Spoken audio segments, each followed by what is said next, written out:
Hey everybody, it's Cinnamon Coney, your art Sherpa, and today we're going to be painting a beautiful sunflower barn. It's this gorgeous red barn in a field of sunflowers. We're going to be doing it in acrylic paint. It's actually kind of a limited palette, which makes it fun today. On the mic is my husband, John. Hi guys. He handles the live stream, makes sure we have a connection. He also, at the same time, switches camera and reads chat. You'll notice that you have several moderators. Those are people with wrenches. They're going to be like your guides and your helpers, but honestly, we have a really helpful community. A lot of people have been here 100 paintings, 200 paintings, so they might know the location of items and things. So, feel free to ask questions. Even if I don't get to them, they will. I'm pretty excited about this painting today. I think it's been a long time coming. I'm going to show you a lot of fun and beginner-friendly techniques that you can do to really succeed at this. And I've got my energies on. My coffee's all imbibed. I hope you're ready to play. Oh yeah, Okay. everybody's they're definitely here to paint. Now, right after the show, we'll have the materials list and everything in the description, and also a link to the traceable, which is probably already up on the website. And if you're in our Facebook groups, you already have it, or following our Facebook page. But there it is. Here's the deal with this one. Listen, if you don't draw, I don't want you stressing about drawing and not painting. So we always provide those to you if it really applies to the painting. But I am going to show you how to sketch this in today, because we like to alternate those back and forth. I'm so excited about today's live. Let's go over the materials. Okay. Are you ready? Yes. Okay, so I have a canvas board. I get these at my local Michael's in packs. They have a lot of positives. They're low cost. They store pretty easily. If you get them too wet, they can bow, so that's something to be aware about. Um, they're just a good product that you can use when you gotta like come in and out. But of course, you can always upgrade to ampersands, or stretch canvas is easily good. So wherever you're at is okay. We always like to put a couple wishes on there, and so we have love. This is sort of an anonymous wish for a community member. We'll call her T. She's going through kind of a broken heart and tremendous loss.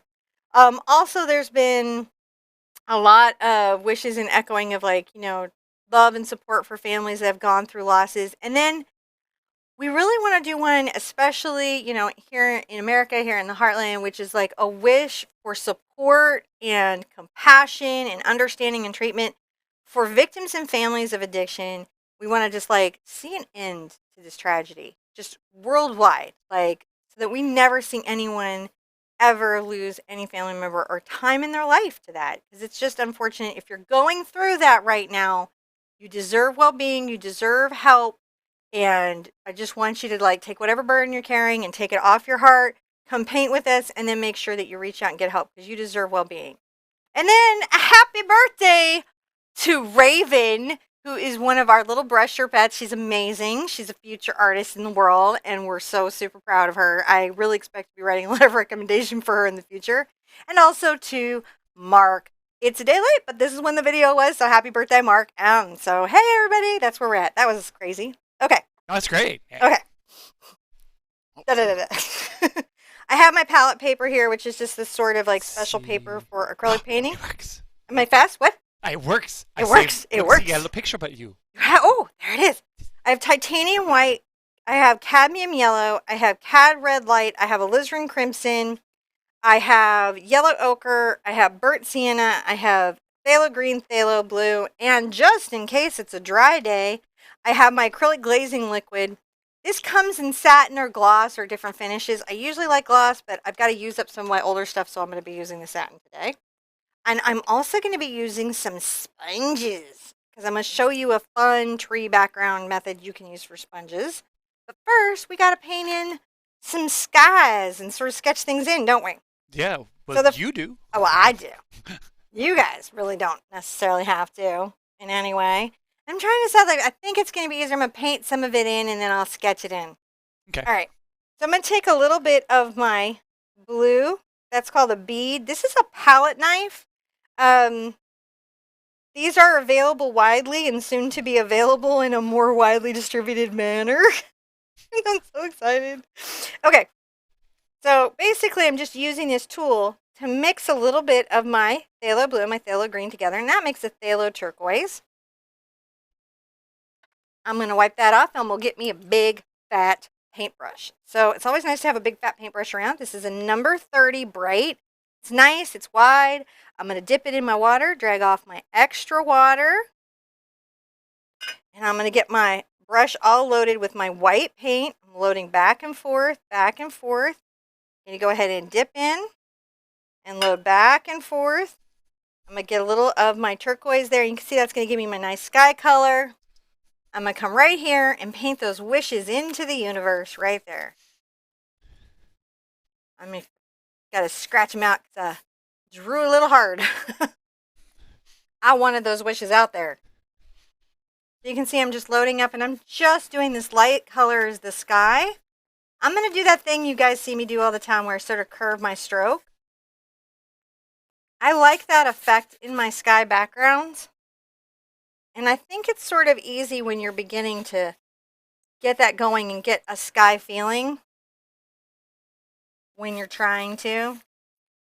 Let's take this down to about the halfway point in our canvas with this blue sky. If you want a little more of your aqua, you can get that in there and brush that in. See how I'm sort of curving that brush in? Yeah. Now, the camera doesn't always like aqua. No, I mean, like, yeah. But we got new cameras that like aqua. We do. But these, we're not too terribly bad today. They're not too terribly, but John always works really, really hard to make sure that you can see what's actually happening in the studio real time. See what I'm doing here? I'm scrubbing that paint in. That's okay to do. If you feel like you need to do that to get it on the canvas, be like, listen up, canvas. I'm not playing with you today. Today is not the day to start with me.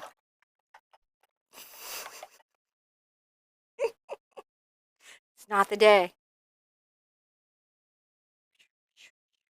Working a little extra hard today for those lettering. I use watercolor pencil and that lets it blend into the paint. But if I get a little enthusiastic with my writing, there you go. How's that sky looking? Does it look sky? Oh, it's all summery. I'm going to rinse out, and then we're going to make our very dark color that's going to be our field of our sunflowers. In an acrylic painting like this, things are built up in layers. If you're really brand new to painting, it's a little different than watercolor, oils, or some of the other medias you might be thinking of. And by creating these dark values and blocking in the big shapes and big values, we can begin to layer and lighten the painting and reveal it through this process. A lot of times what happens to new painters is that they sort of quit in the middle of the project and they're like, I just gave up. And I'm like, heck, you were doing pretty good. You have to get back to the canvas and try again. You've got it, right? All right, I've got my brown here and my green, my how now brown. I'm going to just stay with my big brush because it's so useful right now. And I'm going to mix these two together, and you can see how when you mix the brown and green together, they make a nice deep color. Let's just paint this background, this underpainting right here, this nice deep color. I'm thinking I might add some black to my palette. Oh, yeah? Yeah, I'm going to take it even. I'm going to go into the deeper colors. You're going to go dark. I'm going to go dark. Just add a little bit of black to this because I really want this under area here to be quite dark. You're so dark, you're a DC hero. You stop with my DC, dude. All week with the DC.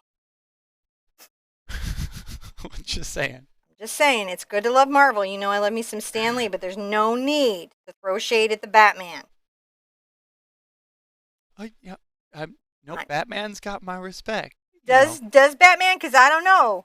I will say there may be some others that fall farther down the cool factor from the Bat, but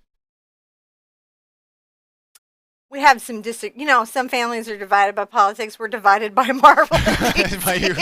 Where do you stand? Marvel, DC, Dark Horse. Don't worry. Image.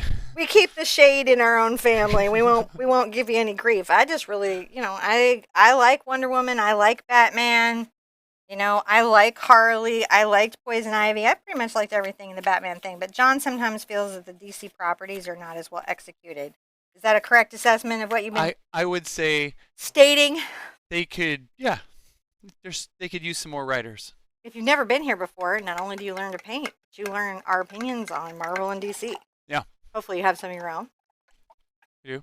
So my son was like, he just broke my heart last night. He's like, I don't really know that I care about Harry Potter. I was like, you have to sit down, and now we're in a mandatory marathon. We could do summer reading, but it's Harry Potter now.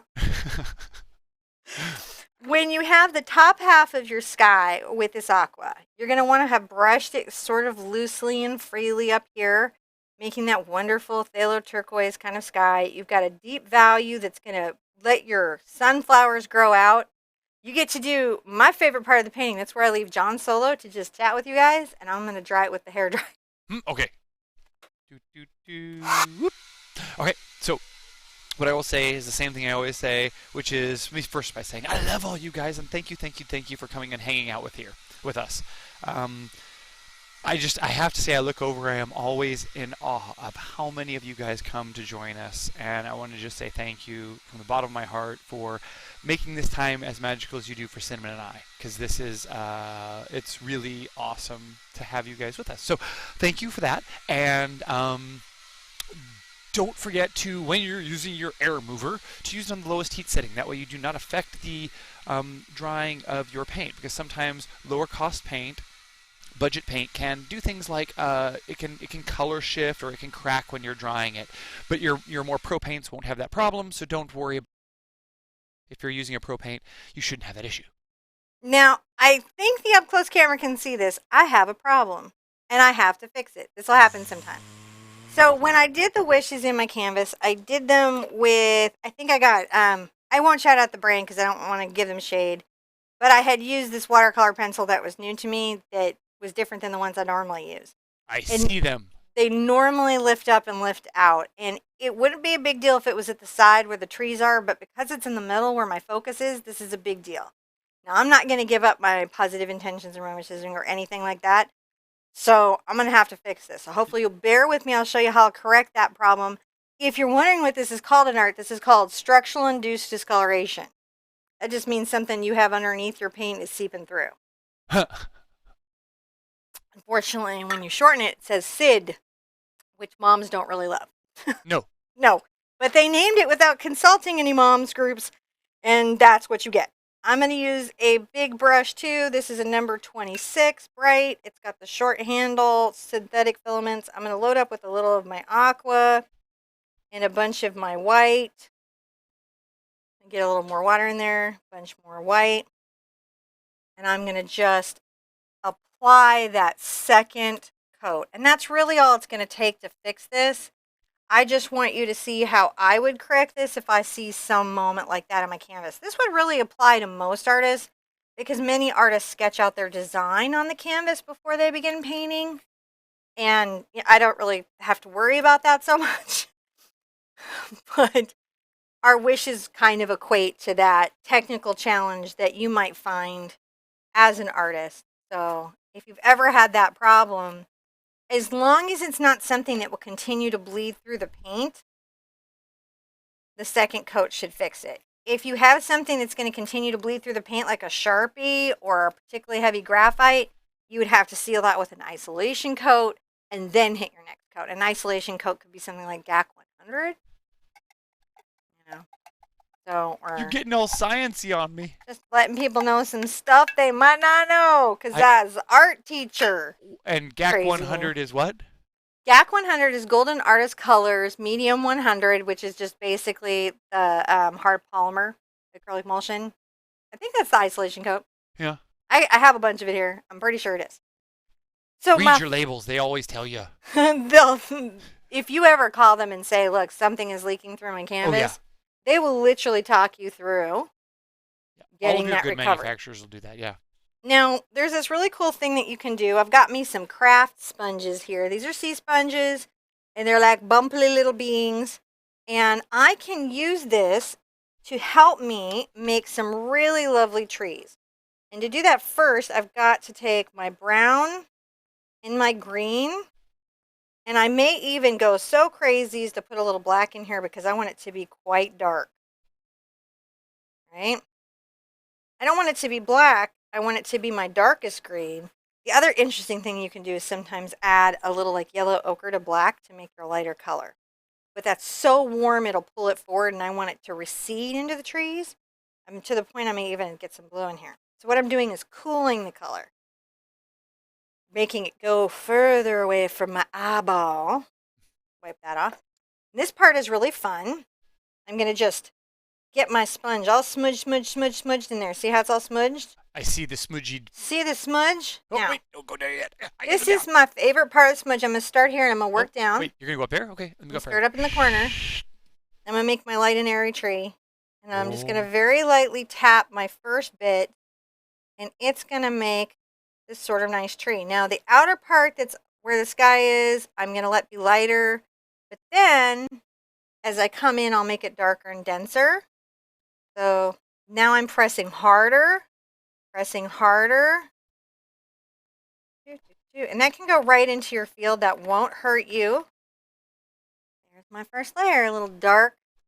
Dark. Get a little more green into that. A little more brown into that.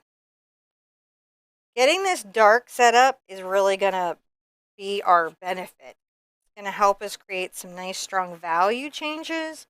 It's going to create the illusion of fluffy, happy, deep green trees.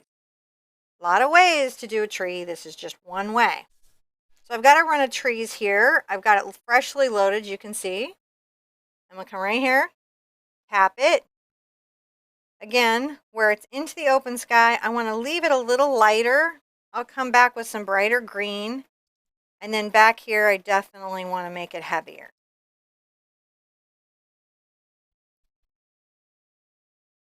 I almost made these all fall colors. I don't need to worry about going too much in the middle because there's this big red bar in there. It's going to cover up a lot of what I have going on. So you can see I've left it a little bit sort of open. You can come out and give a little branch, whatever you want to do. But this creates this keyhole little effect that you're going for. Dark value that you'll play against. Now, definitely, I'm going to pass this sponge off to my oldest studio assistant. Who's going to go just rinse it out in the sink really carefully so that it doesn't dry. But not without, like, you know, the 13-year-old silent commentary. Okay, there we go. So, once I've got that done, I actually, sometimes you want to play with blending, sometimes you don't. And in this case, I really want to pop. So I'm going to do a flash dry on this. It doesn't have to be bone dry, but I want it to be stable and not lifting up or lifting into the next layer of paint. Okay. Yeah. Right. All right. So, yes, there were there were some questions over here about isolation coats and things of that nature. So, just real quick, there are many different products that can be used as isolation coats, and almost all of them will tell you right on the back of the bottle that they do that. So if you go check them out, the isolation coats ideally are put down between your painting and the varnish layer, and sometimes there are varnishes that have that. Supposedly there's a whole bunch of varnish stuff out there, but here's the final thing. According to the ASTM, which creates the standards for fine art painting and restoration. Yeah. On the whole now, they're saying that they prefer acrylic artists not varnish their paintings because it's a problem to restore. But you may want to varnish your painting because it unifies the color, it protects it from dust and dirt and kids with sticky fingers, and it can even beautify or deepen the color in a painting. So as artists, we may want to do that. If you feel like for conservation, you want people in 500 years to be able to restore your painting, you would use an isolation coat. That's something that isn't lifted by turpentine and can't be reactivated, and then do a Solivar varnish on top of that that can be removed by some future restoration person working in a museum. If you feel that's a problem that you're going to have. I don't ever feel like that's a problem I'm going to have. So someday in the future, I might be cursed by somebody. I just have disbelief anybody's going to care in 500 years. Yes. So I guess it just, you know, it's a weird kind of gambling. But then I'm like, hey, maybe I'm a job creator. Right? That's what that's so great. Maybe I'm a job creator because by not like making an easily removed varnish layer, perhaps I've given, you know, a specialist position that helps them. I'm going with that story. That's what I'm doing. I've just cleaned off, I've just wiped off my palette knife. I'm going to take a little of my yellow, I'm going to beat it out. I'm going to get a little of my green here. And we're going to make a very, very bright green. This green is so bright. It has to wear shades. It's a very lovely bright green. You can unify it into the trees by just taking a smidge of brown and working it in. I wouldn't do too much because it'll very quickly deepen it to the point you won't get the nice, like, oh, hey, I have highlights thing that we want. So what we're going to do is we're going to take another sponge, maybe the Sherpa nuggets. Go Sherpa nugget. These are the ones that look like nuggets in the pack. So you get that wet, you squeeze it out. You don't want excess moisture in there at all. You don't want it. I'm going to load it up in my Sherpa nugget. That's a nice little Sherpa nugget, isn't it? And you can kind of see it gives you that small little leaf texture.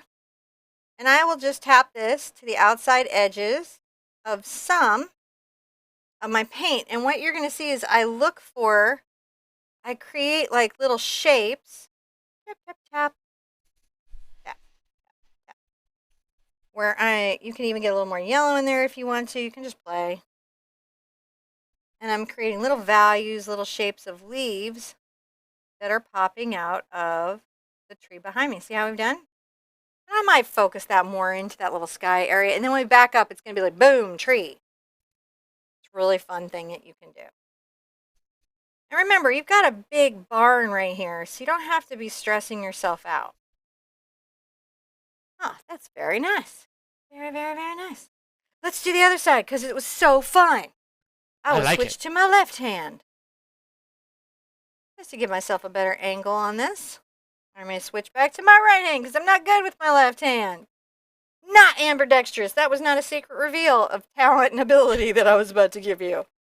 But see how we're leaving some dark, so there's some shadow in our tree, and then there's some highlights like trees have. Sometimes when trees are green on green, it can be really challenging to paint them. And we can get overwhelmed when we're new at painting, and it's hard to see the value. What will mess you up as a new painter is if you don't leave big, like areas of dark. So sometimes new artists will come in and they'll get so excited about like the dark space, and then they just stamp right over it all solid the light color, and then they're like, my tree doesn't look right. And all that's happened is you've done the technique well, but you forgot to leave spaces that were in shadow. So see how mine have like that, like I have spaces that are in shadow? And then the next thing I can do is I can add a little white and yellow to my sponge. See how I'm doing here? Yeah. Little white. You don't want any high spots of white. So I will, you see me work it in and be like, no weird spots of color that are going to go dot, dot, dot. That's another thing that happens to this. Now I made a much lighter value. Here, I can add just a couple little highlights on a couple spots on my trees. Let's put one right there. Now we're talking about a few leaves and branches that maybe are a little extra in some sunlight. You see me swirl, swirl, swirl?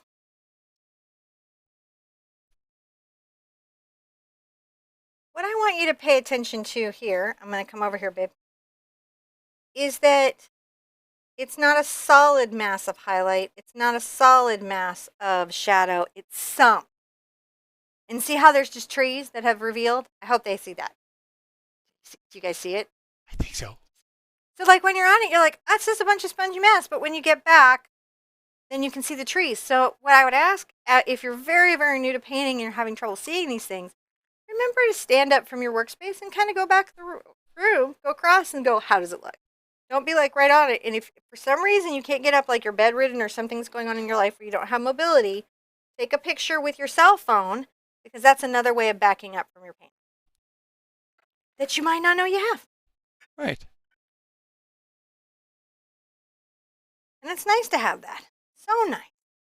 All right, so I've got to put this big barn in here so I can layer a bunch of sunflowers. I'm in this painting for the sunflowers. We all know me. I'm in it for the flowers, right? Do I paint an old car? What do I put? A bunch of flowers. I like the flowers. So I'm going to dry this again, and then I'm going to put in the deep value of my barn. I'm going to show you how I plan this in, how I get this sketched in so that you can do that at home. But if you're like, that's crazy, I don't want to do that, I got a traceable on the website, artsherpa.com. Artsherpa.com. Hey, I can talk. Yeah, no, I'm actually putting the link in the description down below for all of that to make sure that it's there for everybody. Yeah. This coconut coffee, I'm so glad we got it. Okay. Num, num, num. All right, I'm going to dry it real Okay, quick. I would do this. That's why I was slightly distracted. I was over here going, I have to get the link over there put together and make sure it works. But look, someone already did that for me. The awesome Sherpa team. There's a whole bunch of really awesome gnomes that you guys need to get to know. So you're in the gnome too. And those gnomes are the folks that help make this work behind the scenes. And so I'm just sort of joking around here. Really, there's a bunch of mods that really volunteer to make all of this happen. And you see some of those folks with wrenches in here. And I just want to say a big thank you to all of those guys who make it work. And we appreciate your work. Just saying thank you to the team that makes everything happen. I love it. Because I looked over and the website was already made for me. And I was just like, really? some awesome gnomes just made it happen. I love the gnomes. So I have here a collection of chalk. This is actually chalk that you see for kids. And some of it I have sharpened in a large hold sharpener, the handheld kind that you just twist around. And then I put it in my owl jar. If you know design team, I had some extra jars. I saved some for myself. They're so useful. I'm going to use, at first, something called a T-square, and I've got some triangles of different sizes. And this is because I'm a hot mess when it comes to a straight line. Now, when I'm drawing in my object, right, how I orient myself is I use things around it to help me find my way and also see a couple things. Do you see how these are not parallel lines? So this line here isn't parallel to the top of the line of my paper. Just ever so slightly. Now, you could probably get away with doing it parallel, but if you're trying to make it like what's in the picture, you're going to want to edge it back ever so slightly too. Just a little bit. So it's a little bit more open here than here. I'm going to come across here, and I'm using this kid's chalk in purple because I'll be able to see it. And I'm going to bring my barn into that space right there. There's the roof line of my barn. That's super helpful. All right. So on my barn, and I'm going to use my smaller triangle, I have two parallel lines right here. And what that means is they'll be at the exact same angle. If this line goes like this line has to go like that, of the barn opening up. And I can erase with my finger or a damp brush when using kids' chalk. That's the kind you see on chalkboards. It's not pastel. It's not oil pastel. It's just the kind that you would get when if you were like to have like a kid do that. Now, first, I'm going to just freehand this in so I can kind of see how it's going to be in. I'm going to block this in and be like, oh, because this is not the same aspect ratio as this. So I may want to move my barn down into this painting and have more sky. Can you guys see that? Yeah, I think so. That's one of the things that you'll do. I could have like oriented this into like that 9 by 12 area, or I can raise the ground up. Now, since I like sunflowers, I might raise the ground up. It's just however you want to reorient. I can see though that my roof comes fairly close to my edge, and it's got two bends. It's got that first bend, and then it's got this bend. So I've got to represent both bends. And I'm going to come back with my ruler to give myself some straight lines. But by using this chalk, I can kind of sketch in some designs, see how they're working out, make corrections with a brush. That's how we're going to erase and get it in. So this line, slightly open. There's a line coming here that comes down from an upward right angle a little bit towards the left and stops. It's not very long. It's just like 1.5 inches long. And then a steeper angled line coming down for this type of barn. Right? But if I have this here, roof builders are kind of squirrely about making sure both sides of the barn are somewhat similar. So whatever you do over here, you have to show over here. I'm going to come down a little bit. And again, steeper angle. So now I have my two angles. Those are represented fairly well. And I like that there's a little overhang here because that's a very important part of my barn. Then I'm going to have a downward line. That's the sides of my barn. My roof line and the side of my barn line will kind of line up over here a little bit in a weird way. And I'll use a shadow to separate them out. But this barn roof will stick out a little bit. Right, so I got that there. And now we have to decide, do we want to show the overhang? I think the overhang actually adds something. And I'm noticing it's a little bit parallel to the top. So one thing I know is that it can come out straight. And then it has a line coming forward. Quite a steep line, actually. So I could probably make this line steeper. You see how I'm using my chalk to sketch it out and erase if I need to. If I get messy or anything that I want to change. And it lets me see what my object will look like in my canvas.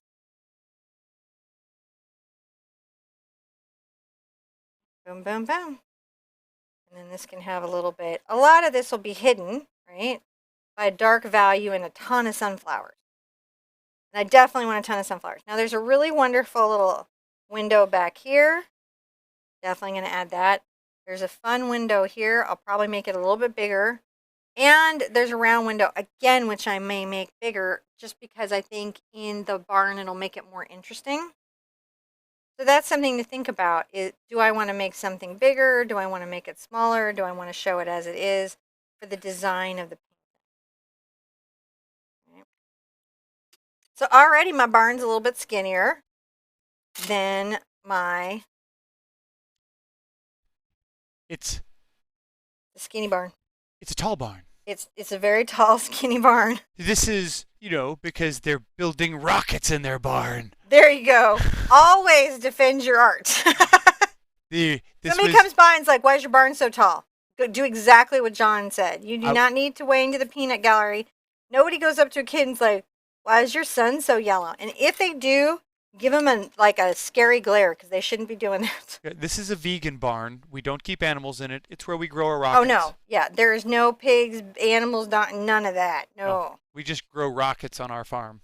So we're just, drawing our basic barn shape. Basic barn shape. This barn's so basic. It's a basic barn. Get your basic barn on. All right. Just making sure that my objects are represented how I want them to be. Now, everything above this, so I can have, and I'm going to even draw it just to remind myself that I've got this much sunflower, which means I can do some big, powerful beauties up here. Right?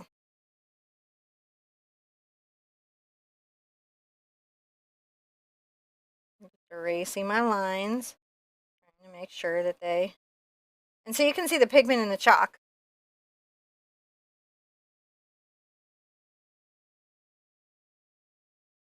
Oh, Ruth says that that hers is on a giraffe sanctuary.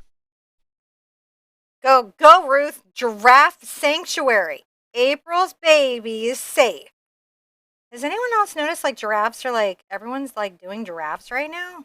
What's up with the giraffe love? There's another baby giraffe born. I'm not. So you can go through. If you have a terrible time making good lines, you can actually go through with rulers and measuring tools just to make sure you give yourself something crisp to work with. Because I can really struggle with that. Oh. So that's just how I overcome it. You can use my T-square to make sure things are straight. Never be afraid of drafting tools. And if ever you get a chance to oh gosh, what's one I like? I really like Circle Line Draw on YouTube. Has some really beautifully explained functional to use. I think the rubber band thing where you show people with perspective with rubber band, but that's actually challenging to do. Has some functional stuff about how to do 1 point, 2 point perspective with your drawing.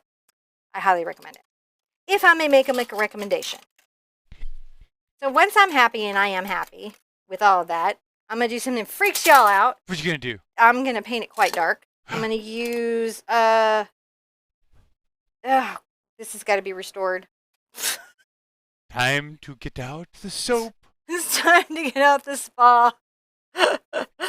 Okay, I'm going to use my Goldilocks. So this is a number 10 bright in my RED brushes, but you can use any brush that you have for acrylic painting. It's a number 10, so that makes it about an inch wide. I'm going to take out a little of my black and a bunch of my alizarin crimson.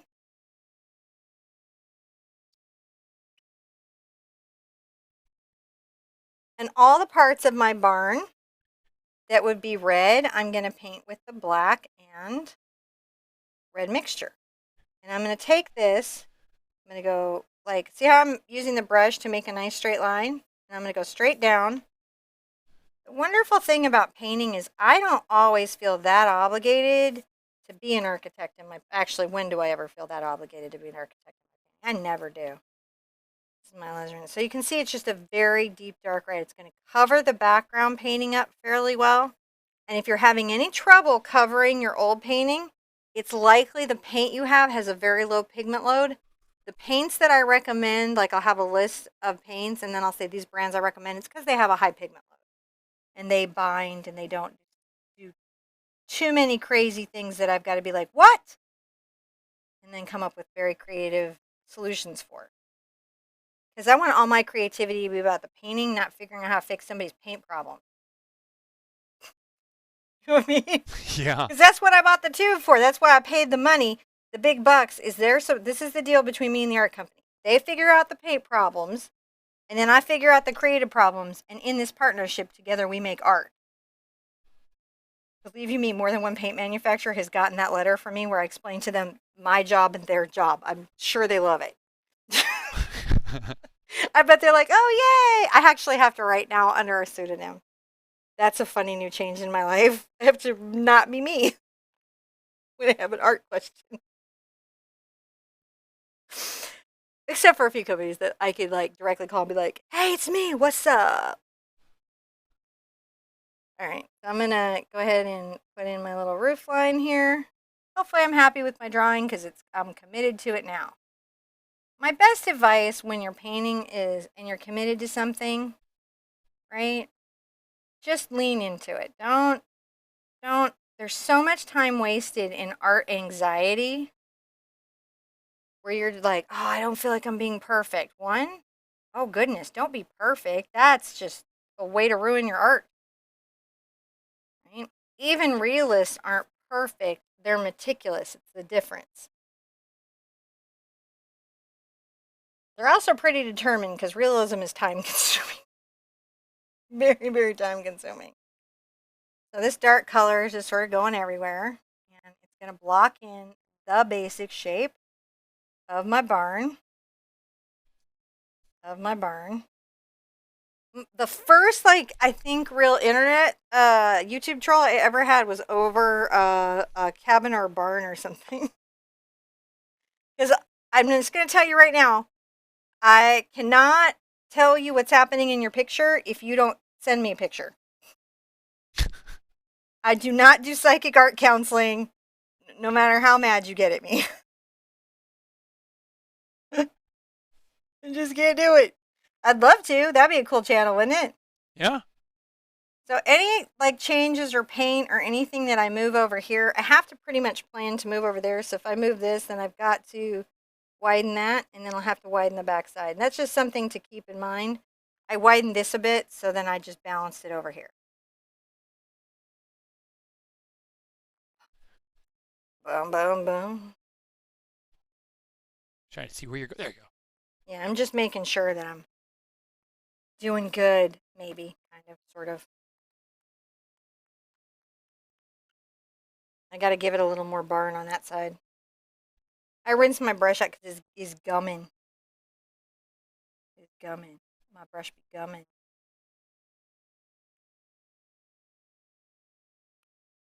All right. Are you guys doing okay? Yeah. Have you painted in your square on squares? They're digging Squares on this. squares. This is pretty good. Squares on squares on squares. Squares on squares. All right, so this next part of it, I'm going to do in a black and blue mixture. Let me go. Black and blue. Very dark. I have to, whatever I do here, I got to do over here. So you can pretty much do, like when you're doing fantasy buildings, if anybody remembers Captain Marvel blast across the page, things you learn. If I do it here, I have to do it there. That's just all you're dealing with. If you do it there, you have to do it on both sides. And then at some point, they're going to tell you 75 ways to break that rule. It'll blow your brain. But we're not going to break ourselves that way today.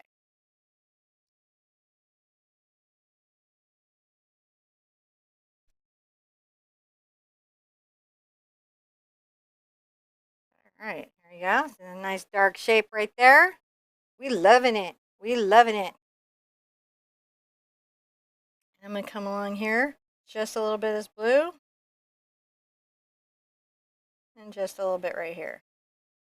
Then I can come across and do this one.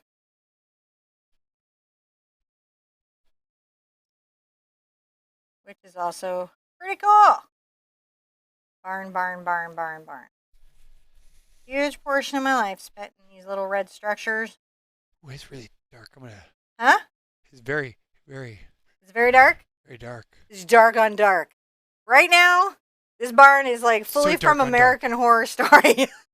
But we're gonna take it to Anne of Green Gables, don't worry. We're gonna go all the way from American Horror Story and come around to Anne, where you're gonna be like, oh yeah, Anne, Laura Ingalls, any of the good ones can be here. Yeah, see, when we first started with the white on white canvas with the light blue, Mm-hmm. it almost blows out. But now that we're starting to get into the dark, dark canvas, Dark canvas. it's so dark, it's DC. I did it again. First of all, come on, dude. He's Batman. Bruce Wayne. Just a big, very involved universe. And also, anyone else take Superman that you can think of? Because Bruce Wayne can do it. Yeah. Everyone thinks he's a jerk because he's got kryptonite. I think that's good thinking. He's like, as long as this guy is mentally well, it's fine. But the minute he goes off of his center, I don't dead. know. See, here's the thing. I'm going to say any number of, Marvel superheroes would just sort of have their way with him. With Batman? Oh, I could start with. First of all, let's own it. Wolverine and Batman would be like drinking buddies. But Thor would just be laughing at Superman. Thor laughs at everybody. Huh? Thor thinks he's friends with the Hulk. I'm going to draw my painting because people came here to learn how to do art. Okay, sorry, yeah. All right, you guys. So this is what happens when we're in the studio. We actually get into these kinds of deep philosophical discussions of, I might think that you'd have a preference. Anyway, so we're here painting. We're not talking about which that Marvel obviously is a better universe than DC. I mean, that's totally up to you, you guys. I'm not trying to be biased or in any way influence your thought, but I do know that Marvel is a very superior universe. So you were saying? Get my smaller brush. I'm going to use my fan. This is a number 4 fan brush. You can use one like this here too. This is done with hog bristles, but you are going to need a stiffer brush. This one is the stiffest one out there right now. And I'm going to get my alizarin back out, like you do. I'm going to put in some wood using this. Lots of ways you can get wood in, but in this particular case, I'm going to get my wood in with my fan brush. And I'm going to put just a smidge of CAD into it to help lighten it up and start taking it into that red barn space. Now, the thing about the barn is that we've got to have this sort of wood feel, and this fan brush is going to help me create this. And I'm dry brushing. My brush isn't very wet. A little more alizarin crimson into that. That was quite bright. That's okay. I'm going to layer it up. You know what we're doing? Yeah. We're just going to take this down here. And it's very much like wood. Now, right here, you can definitely still use the edge of the brush or parts of the brush. Just as long as your stroke is pulled down, you're going to be okay. You're just trying to create a implied texture that's like wood but stroking down, giving that sense of these nice planks that are laid there. Okay. All the way down to here. Definitely we can, even though we're going to put a lot of sunflowers here, it's not going to hurt us to have some of that right there. Now here, I'm going to play with the perspective, keep those lines together. I can even use the edge of my fan where needed to make sure that I have a nice little line space.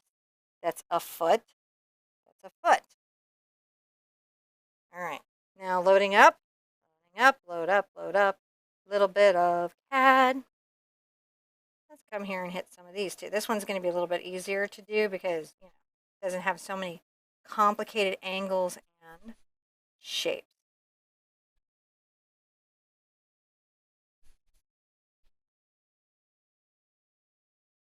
And we're just trying to create that sense of the red just popping out, being amazing. Now I'm going to come back into my CAD red and a little of my alizarin crimson. Today I tried to really limit the color palette so you guys had less colors to get. But this one's going to be a lot more CAD. I'm going to go ahead and just super lightly brush some of that value. Now using this fan brush is really interesting. Isn't it? There's not one way. You could use a dry bright.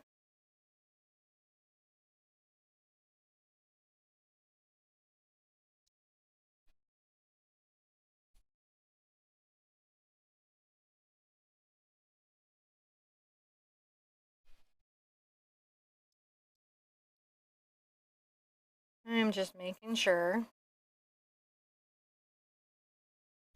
going to maybe use a little less of this just at the front here because this barn might be a little bit more in shadow over here. And we'll exaggerate that. We'll play with that, right?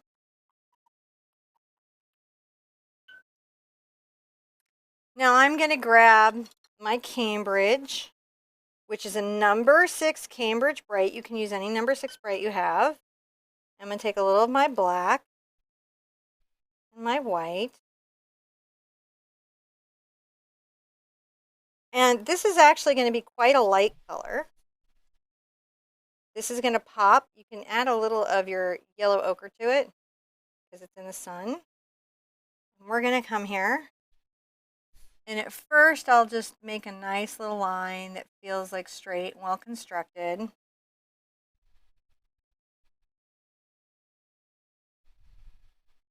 Let's get another little bit.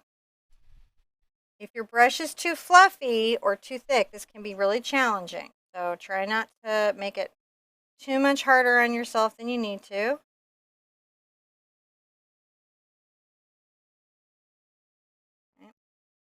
I'm going to put quite a lot more white on there. Now, a lot of folks were saying that they... Oh, go ahead. Sorry. Oh, I just want to say that we should give ourselves a nice light front edge for the barn roof over here. It can be loose and it can be light, but it should be that. Okay, what was the question? So a lot of folks were saying that they did not expect to use a fan brush in the ways that you have. And a lot of them were commenting that when they pulled out their fan brushes that they were too soft or couldn't do some of these techniques. So when they're looking for a fan brush to do some of this, what do they need? I mean, you guys know I'm never like, oh, the magic is in the brush. The magic is honestly in you. You're looking for something that's stiff and robust that doesn't soften when it's wet. I love a bristle fan. The issue is when you paint with bristle fans, you've got to keep a bunch of them around. Now, this is a Cambridge. It's got a mix of synthetic filaments and bristles, which keeps it from softening as much, right? This will help you. But you really, if you're going to be using bristles, you're going to need 3 or 4 of them. The fans that we made, and it was one of the first brushes that I did with my brush partner, have a very stiff, it's actually called, literally, I'm not even kidding, it's called the Sherpa white filament. She like totally did that. But it's a very stiff filament, so it'll pull that heavy body paint down and it'll do that technique that I just showed you. You can do it with a couple of the bristle ones if you keep them dry and you're going to want to keep them stiff. Or you can do it with like a stiff bristle brush or, just dry brush it down. I've got another video that I did where I made wood with a sponge. So don't get too freaked out about the materials that you have because usually it's about knowing 6 ways to do a technique, not just one way. Mm, Does that make sense? it does. Artists should be showing you lots and lots and lots of different ways. And I try to, through each painting, I'm doing a little stroke here. See how I'm going pull? I made my light color and I'm pulling this and it's sort of implying the little shingling on my roof. So I've got a little of the black, a lot of the white, pretty light color, much lighter than its background. And I am just making these little dashes. Now right here, I may come and give myself another little line. Just so that it's nice and hard. And I'm just dashing that. And then we're going to come back through with a lighter color and apply some shingles some more. The trick with this will be just to follow the roof line. So follow this parallel line down. And then we're going to come back with the number 2 bright and rock it. So we're doing pretty good there. Yeah. Kind of tip my little line here down. It needs to be right here. This line and this line should be parallel. And this line and this line should be parallel. This line and this line should be parallel. That's how that kind of works on roof. I'm not saying I'm great at it. I'm just telling you that's what it should be. Now, as you get into this, you're going to demonstrate a little bit more on how you're doing the highlights on this, yeah? Yes. Cool. Yeah. So which part? Like how I'm pulling the little stroke down? Well, so Vanessa was saying, how do you do highlights and how much paint do you load on your brush? All right. And, so let me unload my brush and rinse okay. out. And this is, again, see how it just rinsed out? I'm not going to have to go to a whole new bristle brush, and that is why I like the Cambridges, and I can get it back to pretty stiff using a towel. All right. So for this color, I've got a little black smidge and some yellow. That's going to give me a warm gray. And I'm going to lighten it up very much into the white. Very, very much. I'm going to pull, and then the load that you're seeing me do is I flip my brush. Flip, flip. This pulls it from the toe into the belly. I'm just going to be coming here, and I'm making these little strokes. I'm letting a lot of the background show through. This is layer 1. I'm going to pay attention to that my roof line, and I may be adjusting it up here, is matching down here at the bend. But I'll probably use a number 2 bright from my Ruby Satin to do that. That's got a firm edge. And I'm just trying to make rough little shingly strokes. Rough shingle-like strokes. Yeah, it's a little bit like a shingle. Not like shingles, but like a shingle. All right, I'm going to come across here. So this line and this line should be parallel. And this line and this line should be parallel. Whatever else you've got going on. And this corner should go to the corner where you're building. I'm gonna make a little downward aging mark anyways in a minute. So see, I've got to pull this down. This roof corner should pull that down. So you can see I've got to extend this a little bit to make it correct. Knowing the map about objects can help you get them in a little bit better. I'm dipping in my water. I'm loading up, flip, flip, more white. But make sure the black's in there. It's got to be gray. You can come right here. Just make sure. Come in and get those nice lines.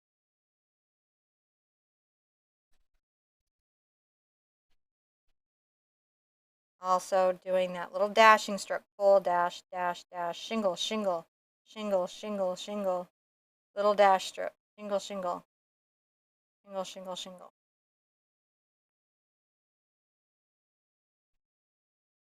Now, while this is having a little bit of a rest, you can do some cool things here. I'm going to come here and I'm going to age some of my barn with this little wash here. And you can even put a little bit of this here and there. See what I'm doing? Yeah. A little bit of wood aging. If you want to. It can be fun. Good to know that it's there. It's a dry brush. I haven't dipped in water. There is a really fun little vertical line here that I can kind of pull down and say, oh, there's some aging below that. Some right here. There's a bunch of aging over here I can dry brush in. And this also helps inform some of my wood feeling. You just write over that, and it's nice to tie those colors in. If you get too much of this, you can always come back with your red. Right? Always come back with your little red, your alizarin and your pad, and paint some out, can't you? So if it gets away from you, you need to push any back, that's how you would do it. So know that you can blend, know that you can change it out. You're not stuck. Now I'm going to get that number 2 I had out earlier, and I'm going to work out some things on my roof line. I'm going to get it wet. I'm going to load up with a lighter, one shade lighter than the first shingle I put out. Yeah, you can kind of see it next to it. See, it's one shade lighter. And I'm going to use the crispness of this brush. That's a crisp, crisp highlight. Yeah, just to make sure that this part of my barn has that nice crisp edge. Now, you're going to want to put that up on the top of your roof line too. we can't really see it here, can we? I don't know. Are the barn doors closed? The barn doors are closed. Okay. I think there's a barn door here, barn door here. This is open. There's barn door down here, and it looks like there's some barn doors here, but there is an open door here underneath the sunflowers. Okay. You know, it's just a matter of. I just wasn't sure if it was too late to close the barn doors. Did you actually do that to me, Sean?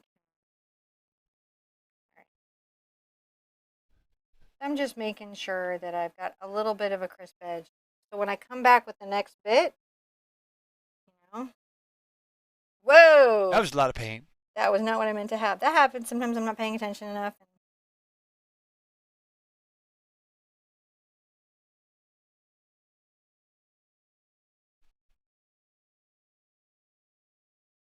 I saw. Just making sure that those lines have some edge to them. Now I can get a bunch of this light color onto this number 6 bright. And again, I'm going to use this stroke to do something. I'm going to make some wood planks that are going across horizontally. See how we're doing? Yeah.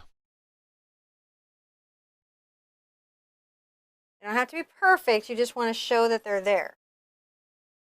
Because we're doing a painting. We're not trying to make a photograph. That's what the cameras are for. That's what your smartphone is for. You do something in a painting that you can't do in a photograph. You paint how something feels to you emotionally, not just how it looks to your eye. I'm going to load up a little more of this white, creating an even lighter color. I might even get some of my yellow ochre into that. So it's lighter, lighter, lighter. Go ahead and now we're going to add some of these little shingles placed out here and there. I got distracted. It's okay. More at the front. We're just layering that in.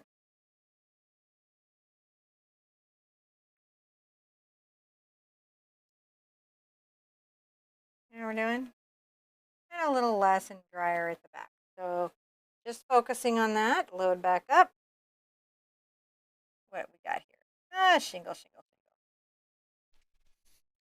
So Melissa was just saying that, one, she really liked your hairband. Thought that was really cool. Thank you. 2, she was like, I totally would love to come out and see you guys and paint with you. And I was like, well, actually, you guys should check out the info on all of the events and stuff. Yeah, we've got a bunch of events. We've got Pigeon Forge in Tennessee. What is Pigeon Forge? So I am going to be one of the teachers at Made It Con. What is Made It Con? Made It Con is a convention event created by the YouTuber May Made It. And she invited a bunch of her art and craft friends to come out and teach classes. And you can come there and meet us and paint with us and do things with us. My stuff is sold out, but there is a meet and greet because we're YouTubers and we believe in seeing our community. So if you're near the Forge of Pigeons, then that might be a good thing. We've got some stuff coming up in the spring of 2019. Yep. What's actually really cool is May had to do, well, she didn't have to do, she wanted to do a cruise. And she did invite us, but we couldn't cruise because John can't be on a cruise ship. But they're 'Cause going he's on a got Crohn's. boat.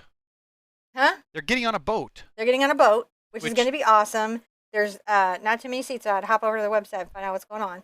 I'm not a boat person. He's not a boat person. No. We're actually probably going to be doing a Sherpa event of painting about the same time, maybe even over the same weekend.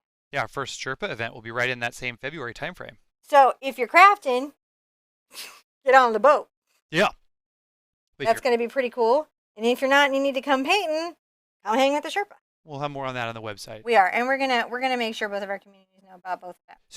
So tell me what you're doing there with that. that. I am just layering these little highlights. I'm going dash, dash, dash. Yeah. Very painterly. I'm just creating this roof texture. I'm not trying to paint every shingle. I'm just trying to paint that feeling of the roof. A little more yellow even in here, and a little more white as I go. Just creating these little shingle feelings. It's fun for me. Hopefully it's fun for you guys.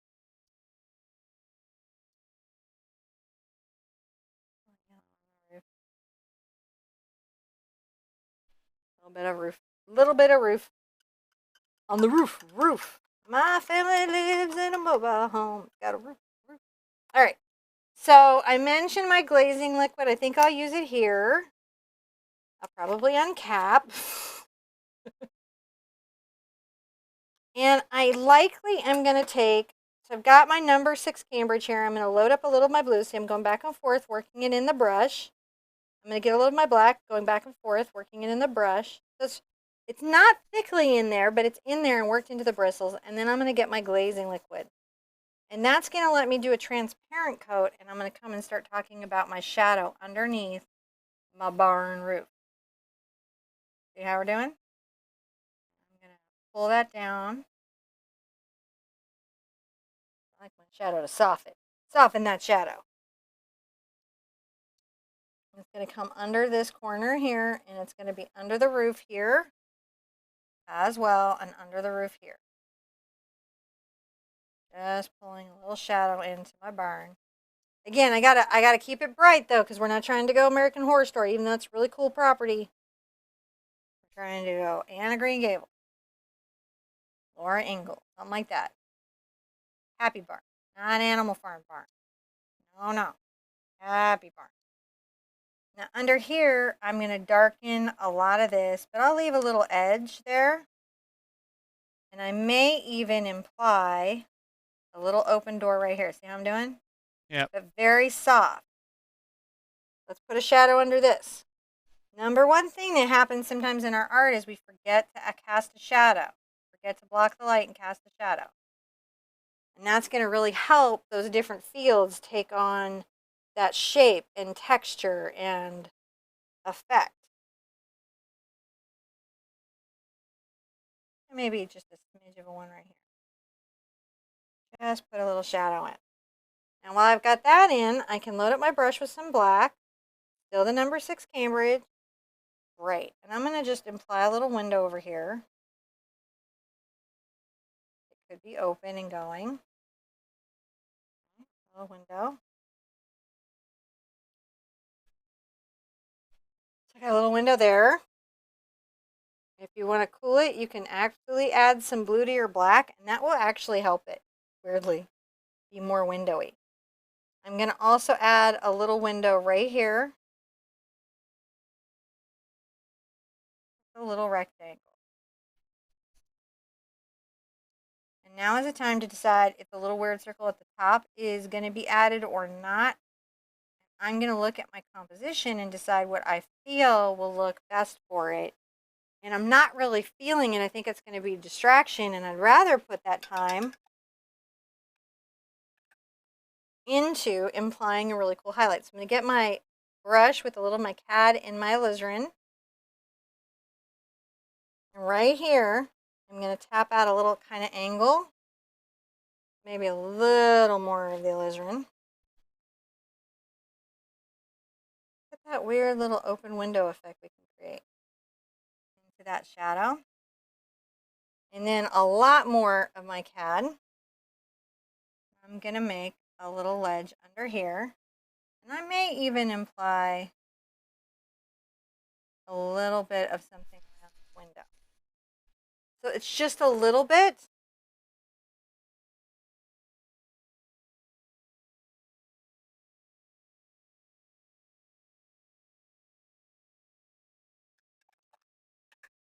I don't want it to go too far into the barn, so I gotta erase that. There we go. Just a little bit there. And then you can take your shadow again with your glazing liquid, which is your black, your blue, and something to make it transparent. You can make a shadow right under this. No problem, right under that. You can even put a shadow right under that. It helps you see the framing, right? And if what you're trying to see, I'm getting my alizarin and my CAD, and I'm going to come right here.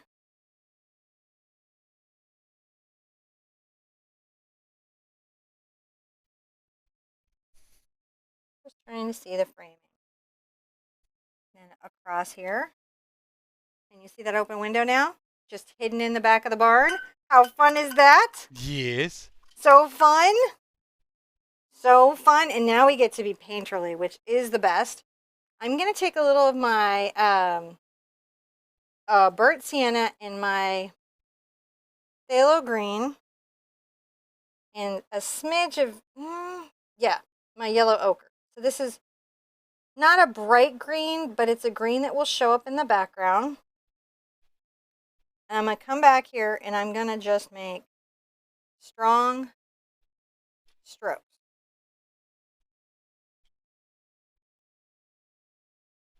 See how we're doing?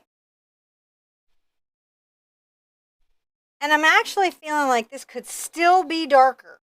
I may take a minute and darken this down here still. One more value. Is that okay? It's so dark. It's so dark, but we're going to bring it into the light, so don't panic. We're taking our barn into the light. So dark.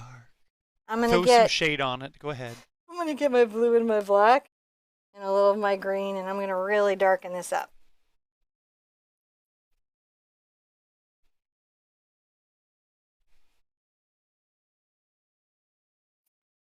Just see how I'm just loose going back and forth? I'm just darkening it up. This is going to really pop some of the stuff that we're about to do against it and make it so much more fun. So my blue, my green, my black, dark, rich, earth. Dwight Schrute would grow beets here. I'm having a real channel Dwight today day. Have you noticed? I do. I don't know. I've like been argumentative about geek stuff, and I'm all talking about farm stuff. This is Beets. Dwight Benefits Schrute moment. of beets. This is that useless sunflower patch where no beets have been grown.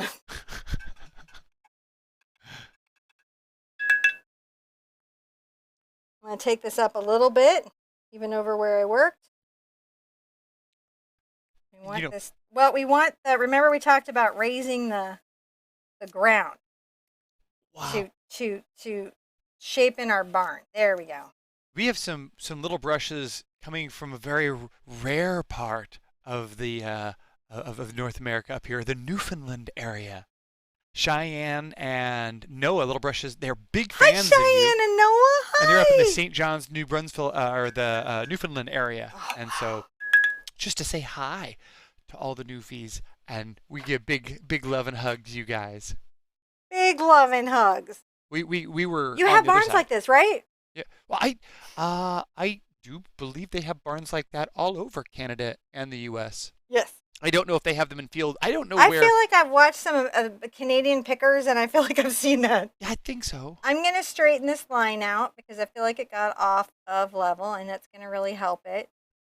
I'm going to pull out that corner. I'm just going to clean that up. Never be afraid to like come back in and be like, man, I ain't feeling it, because I kind of want there to be a levelness between these two things, even though I'm going to uneven it with the flowers.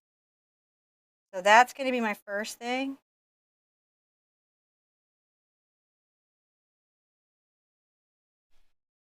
No, we were on the other side of the country. We were Canucks.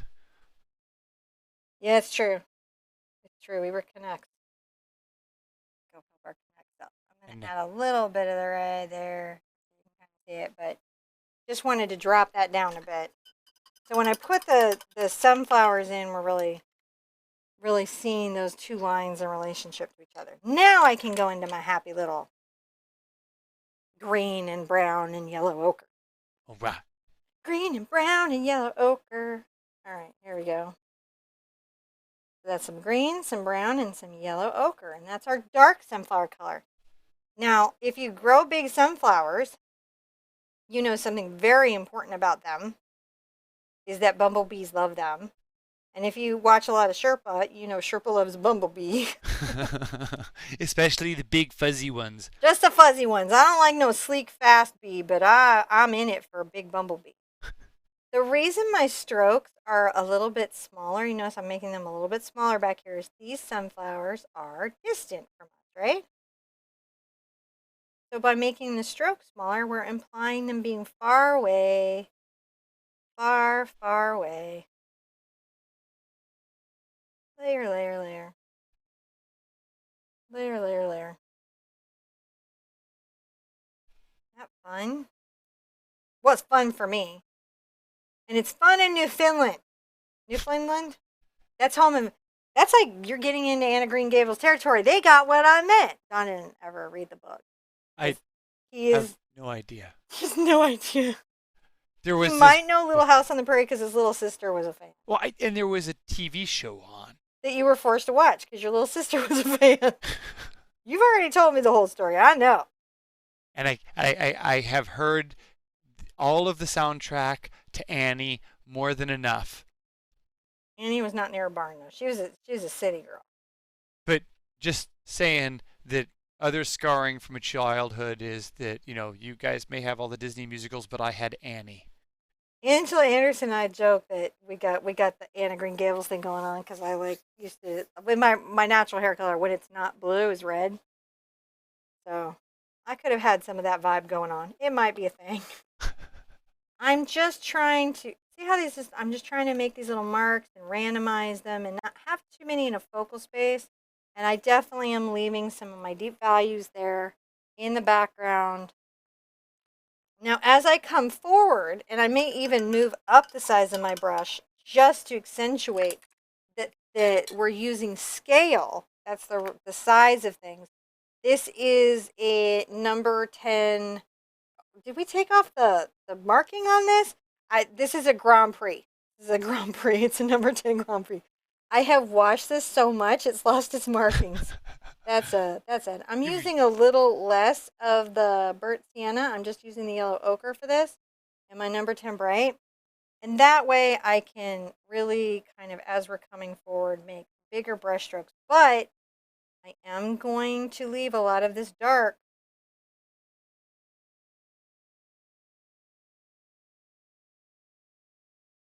I like to take the brush to the side and then do full strokes.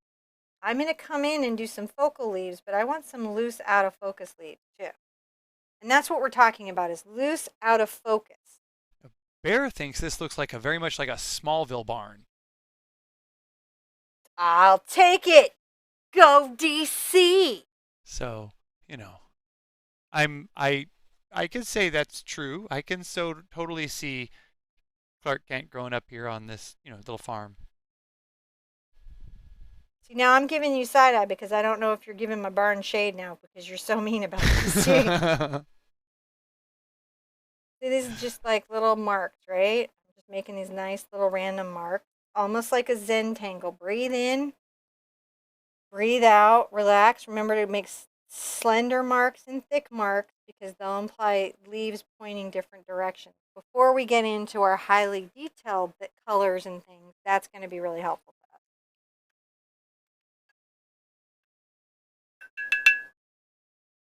You can get right back into one of your other, but you can go back into the number 6 Cambridge if you want. I'm going to get my yellow ochre kind of loaded into my brush. Not my yellow ochre, my cad yellow loaded in. And a little of my phthalo green. It's a very bright color. So now it's going to be a thing. I may even need to take this and knock it back with a little of my yellow ochre for the background stuff. And let's make some leaf shapes that we're thinking about a little bit.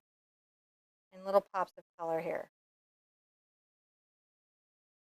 Now we're just talking about a few highlights maybe we can see in the background that are thought out.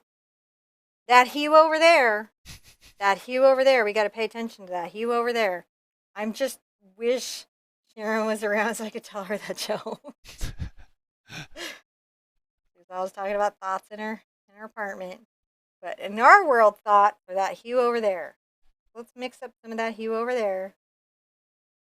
Keep it open, keep it light. You don't want to get too detailed because this is the far away stuff, right?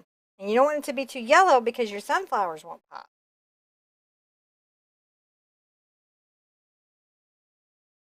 Maybe a little bit there.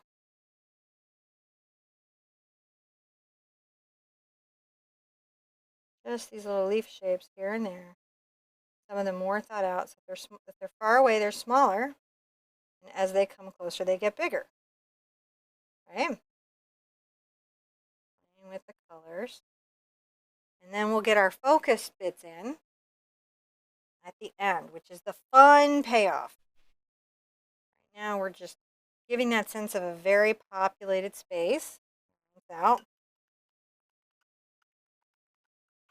And I have to make a decision about how I want to do my centers and my little bits of yellow and what I'm going to do there. So I think what I'm first going to do is I'm going to take my number 2, because that's a brush that's small and I have control over it.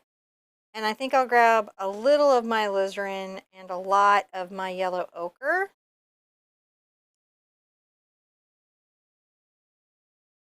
You can even get a little of your burnt sienna into this.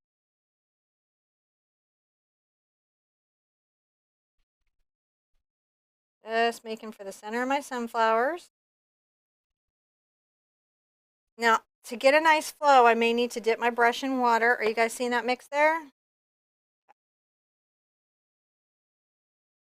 And let's talk about this. I'm going to just twirl my brush to make my circle. I could do a pouncer too, but I don't think I have a pouncer this small.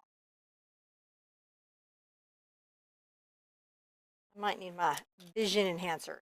Now I'm getting busy. I'm getting jiggy with it. Will Smith somewhere cried into the night. No! Crazy blue-haired woman's quoting my songs. No!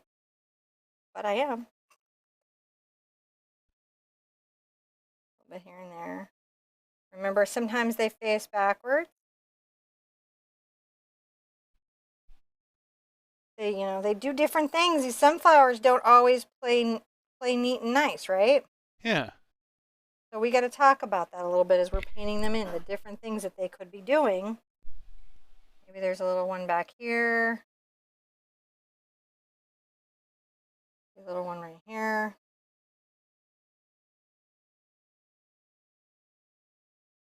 This is the first little grip of them. Back here, small little bits of things.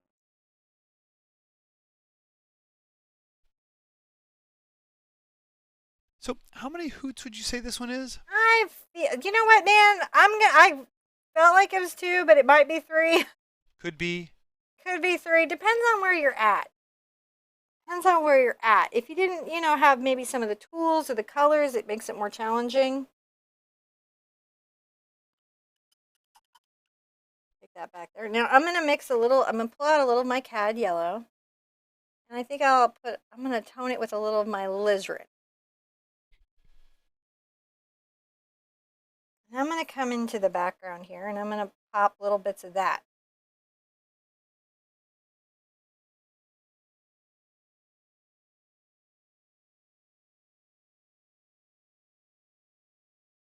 Pop a little bit, little kisses of yellow that could be peeking out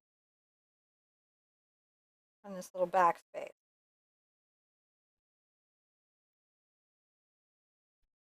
There we go, pushing back those little bits of yellow.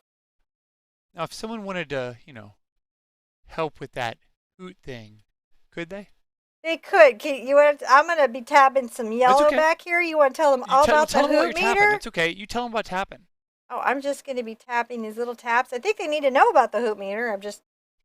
I'm trying to peek little bits of yellow in the far, far background so that I can push my sunflowers far away into the distance. And I'm adding alizarin crimson, which isn't going to give me as bright of a yellow, say. But it will still feel yellow. I might come around even some of these dark marks with some petals. Say, oh, there could be one here and there could be one here. But look how loose and just relaxed it is.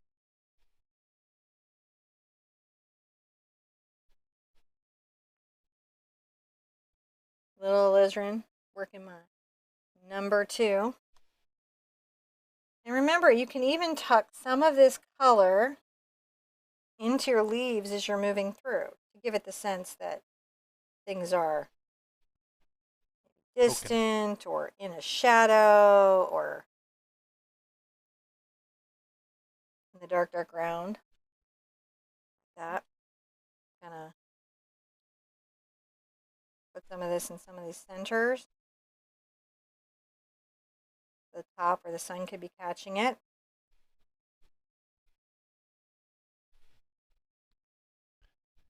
Now, if you're, oh, there you go. I'm just tapping around some little bits of yellow. A little bit there. We're going to hide these things as we layer them and bring focal ones forward. We've got our distant ones. Have fun. Heat coffee. I need a heat coffee. I can take questions now because I need a fresh thing of water as I come pour it into my yellow. You can tell them about that. All right. I'll tell you guys about the hoot meter. John's going to microwave my coffee and give me a fresh water. So on the website, if you go there, you'll see video projects. If you open it, you can search using keywords the 700 videos that we have. There's a lot of lessons. In that, I'll say, hey, I think this is a 2 hoot difficulty. So in my teaching, I do 3 levels of beginner. Very, very beginner. I haven't touched a brush since like grade school is a 1 hoot. A 2 hoot is like I've done some painting parties. I've done maybe 10 or 20 of your paintings, your simpler paintings, and I kind of understand dry brushing and the different techniques. That's a 2 hoot. 3 hoots are like we get into the stuff. It's still beginner. You still need a tutorial. You still need guidance, but I'm challenging you. And I kind of guess what I think that's going to be for you. And then the Sherpettes, you guys, will often come back and be like, I don't know what universe you think that was a 1 hoot, but it's a 2 hoot. And so this way you can come back and vote the community rating lets you vote your hoot rating against my hoot rating so that together we can have a conversation about what this is like. And then hopefully over time that helps me get better and better as a teacher because I think you guys are learning about painting and then I'm learning about teaching digitally on Facebook and YouTube and Instagram. And I'm learning about teaching things like watercolor and acrylic to you guys in this method where I'm guessing what you need to know based on like previous teaching, but like really it's this back and forth conversation. It's these lives that help me refine and say, oh, I've got to talk more about these kinds of techniques or everybody gets this. I don't need to drill down on it so hard. So this is a very symbiotic experience. And I feel like I'm getting a bunch out of it as a teacher in the same way you guys might be getting a lot out of it as a student. And part of that back and forth is the hoot rating. And then, of course, live events where I get to paint with you because that helps me balance that online teaching to that digital teaching. So that's really fantastic. I'm going to have some coffee. How are you guys doing? Take a deep breath. Put down whatever worry you're carrying from this week.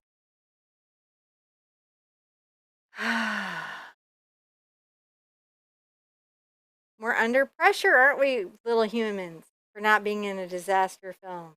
Wow, the pressure us little humans have. Hard to be a little human.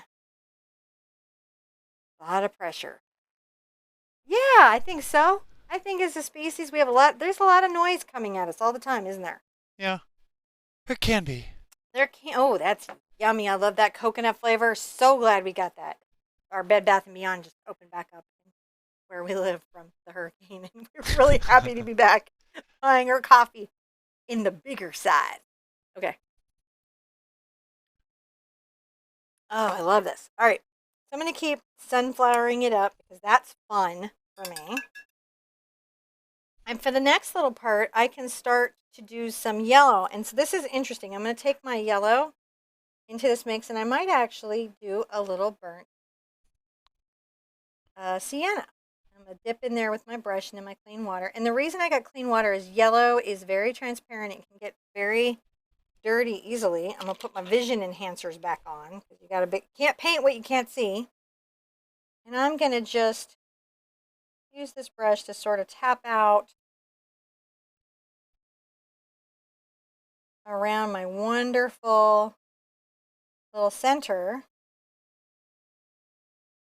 Some petals, and maybe his little friend can have some petals behind there. Oh, not looking at the big one. Okay.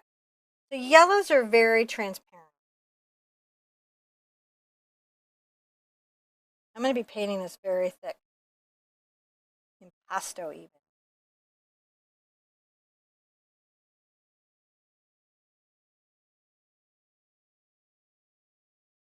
Corner and sort of shape that out.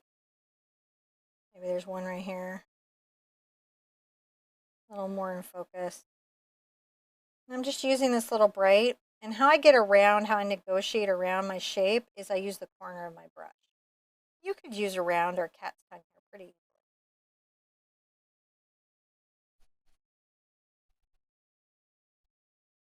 A little petal right there. Little fellow could have some petals coming in. Some right there. Generally, the sunflowers follow the sun, so they'll mostly be the same direction, but you may find some of them, are turned slightly off from each other.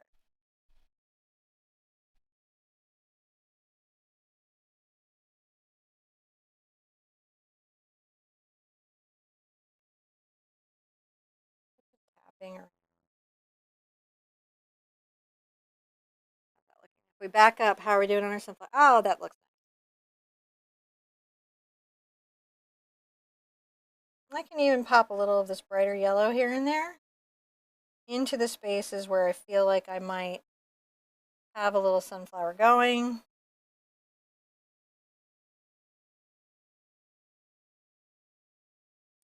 A little foreshortening. If I've got to come back and add a little more color to stuff, I will, just to make sure that it feels a little brighter. And then on this, what I'm going to do is I'm going to get a little of my cad out here, the brighter cad, just a shade brighter. So I'll mix it into the original mix, that mother mix there. And I'll go ahead and add some of this brighter volume to a couple of the petals, maybe where they're catching a little more sun. Not everywhere, but just where I feel like they might be catching a little more sun. See how that's looking.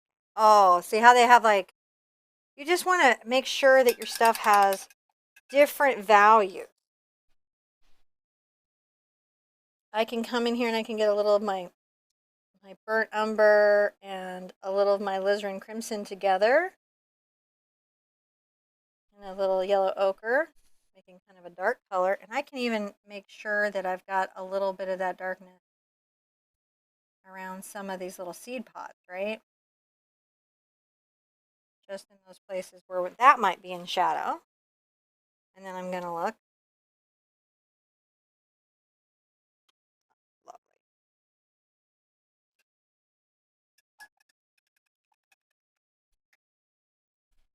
Now we're going to have to come in and paint some more thoughtful leaves and sunflowers and different bits. So I'll take this darker color that I've got here going. I get more alizarin into it. A little brown. I could even get a little bit of my... Oh, that's too much, isn't it? I've got too black. And what that was, I just did not have enough alizarin out. Sometimes you gotta have enough paint out. Put your colors out that you're gonna need. I'm gonna put out some fresh versions of my colors. So I'm putting out fresh alizarin crimson, fresh cad. I'm putting them all closer together. I think I'm pretty good on the white, but I may need another touch of my black. Now I'm ready to rock and roll. And I might even get a little crazy and just go, that gives me a chromatic black. So that gives me another option that I can do if I wanted to. Come right here.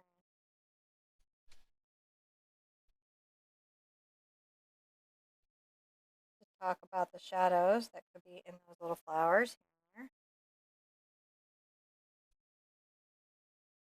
Because you don't want to leave them without shadows. I love the being in the stage of my life where I gotta actually wear glasses. Not my favorite, but I am very glad to have such fun vision enhancers.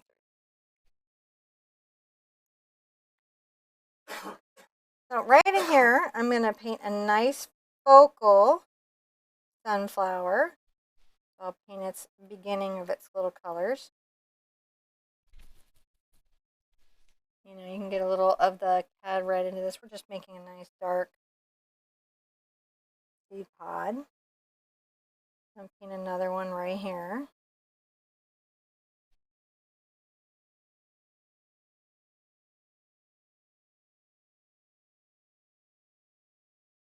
Certainly feel there's one right here. Add a little cad red to that. Cad yellow. Pop that seed pod a little bit. Pop our seed pods.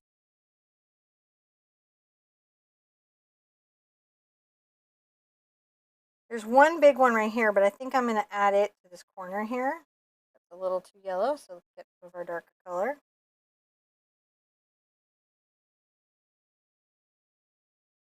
Come over here and say, oh, there's some different little focal bits. So got my brush wet enough to really move some paint.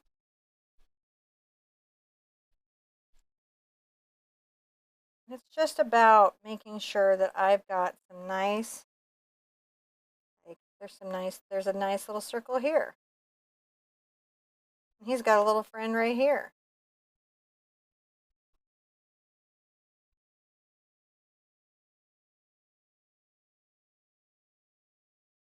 We're just putting some focal. You can just see I'm just swirling the brush around, putting some dots. And then you just give a look at that and go, am I liking where I'm planting my sunflowers? Right? That's all you're trying to do. Am I liking where my sunflowers are planted? Right.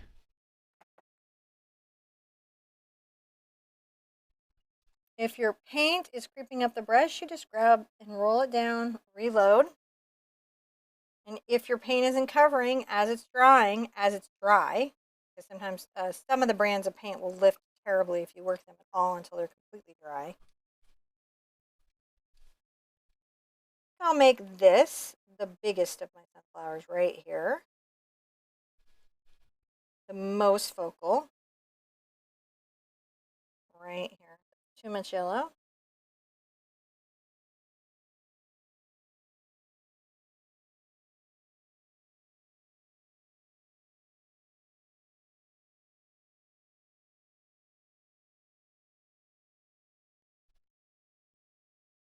Maybe a little half one there. There could be right here in the distance a nice little fellow that's way up tall.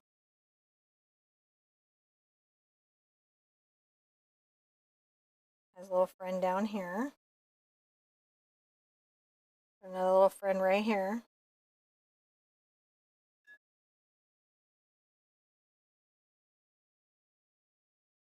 Spin that yellow around.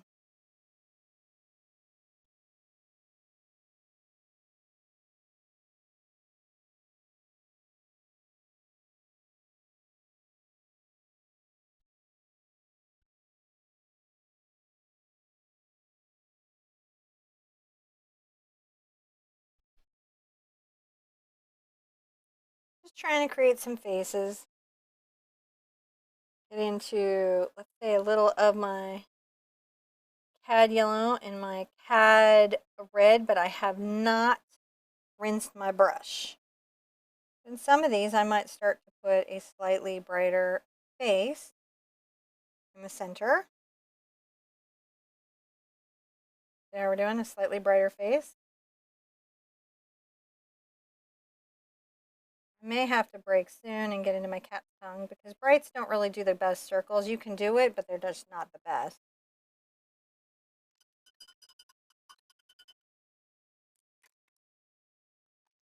This little number here is a number 4 cat's tongue. You could use a filbert or a number 4 round for this next part. I just want to come in here. I'm going to take a little of my burnt sienna and my yellow ochre. I'm going to load up so that's nice and juicy. It means it's going to, fly off my brush, and I'm going to start coming back here.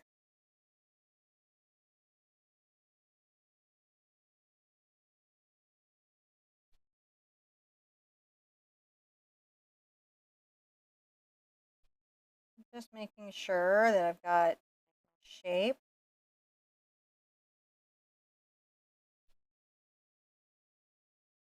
It's just these that we're worried about being so specific about.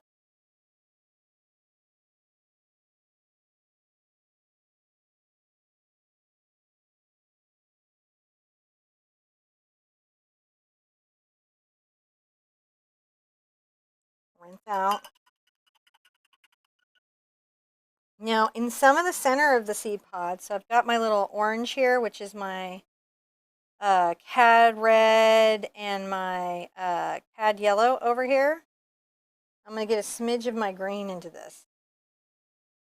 And it's distinctly orange, but it's got this green pop to it. And I'm going to come into some of my seed pods. Make sure I talk about that.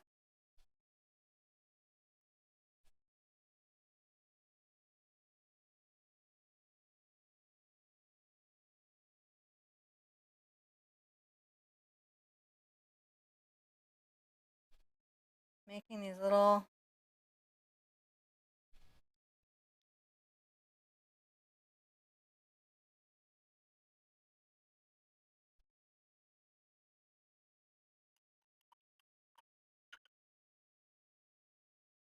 and get a little of my cad red and a little of my alizarin crimson together and a little of my cad yellow. Really play with this sort of rust space. See how we're doing? Mm-hmm. Just going around.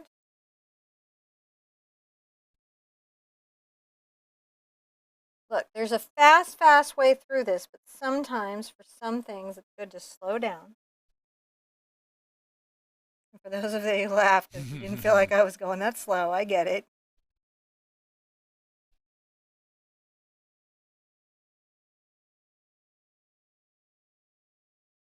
We're going to, that's not a complete outline, but we're just adding some of this to what's happening.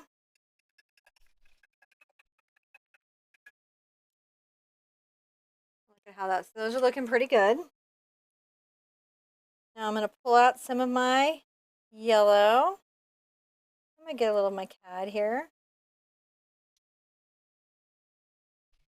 These petals will all be pretty bright comparatively.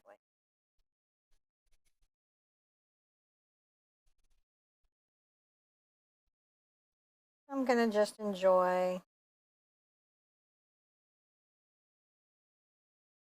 the process of painting these little petals. They're going to have little curves to them.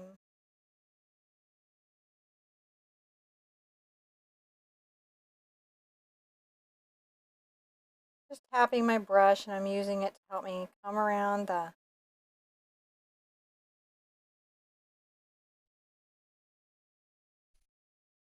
little pod. And after I see this, then I'll know where I'm going to go forward. Make sure that this one is good. Softening this edge around here, and I'm just making sure I've got my little petals hanging out. Get your little petals hanging out. Got a small amount of the cad red.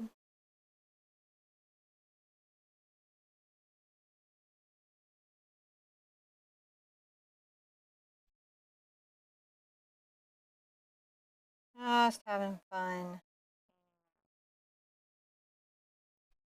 here.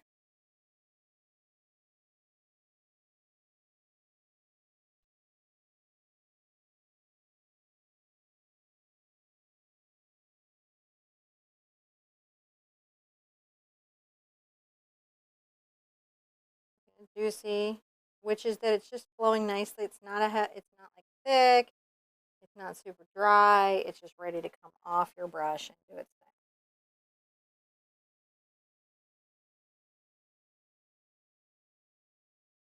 thing. Just pop these little petals.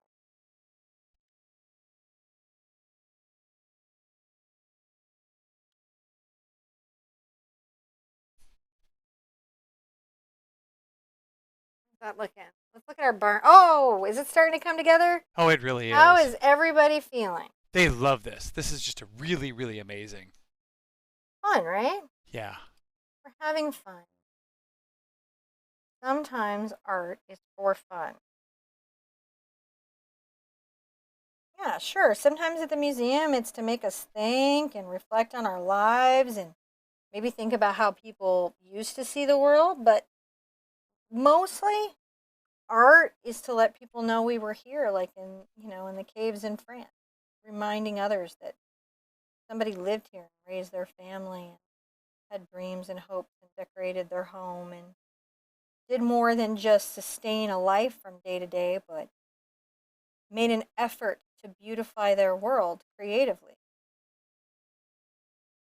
Not like the Parthenon that's permanent and forever and multi generational, but in the way that human beings decorate a pot that they made or hand embellish a chair that they found out on the street corner.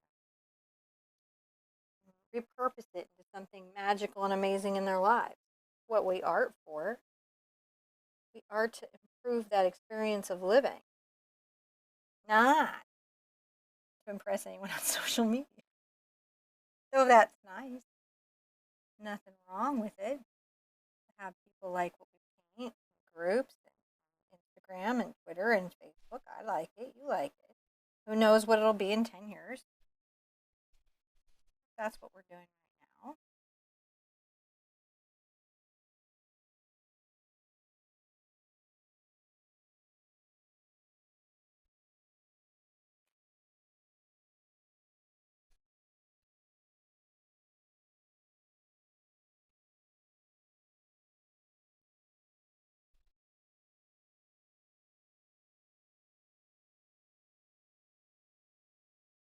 A little light sunflower in the background, dancing back there at the barn. Isn't this fun? Oh,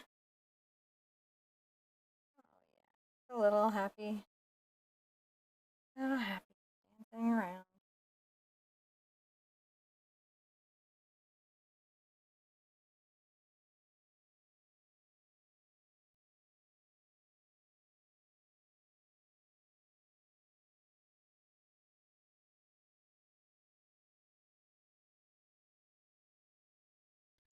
You like those little flower petals.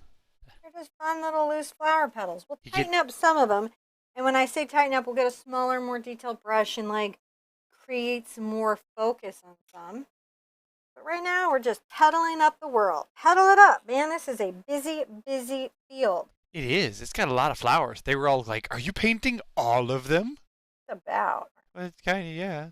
But that's why we like the image, right? We liked all the flowers. We liked the idea that we could stand in this field and listen to the bumblebees do bumblebee things and catch a little sunlight, hear a bird in the distance, breathe in clean air, and remember that there's a life beyond our screens and our phones and our traffic and our jams and reports and memos and PTA and visits to get medication and updates and tests in hospitals and you know getting in shape and our lives are noisy. Take a minute and think about how noisy your life actually is with stuff.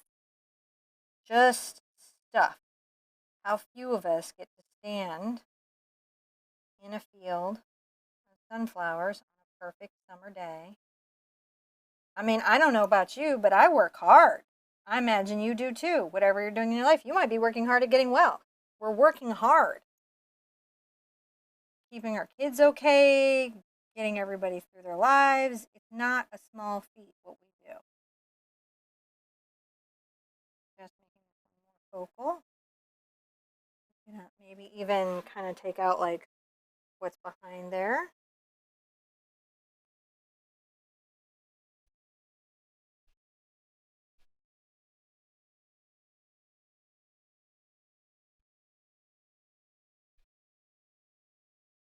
Now, while that's having a nice little thought, a nice little dry, so I can get the next layer of yellow and really enjoy those highlights, I'm going to pop some very bright green in there. And I think that that's going to also give us that sense that there's beautiful sun on us. And that's a wonderful feeling, isn't it? The sun on us.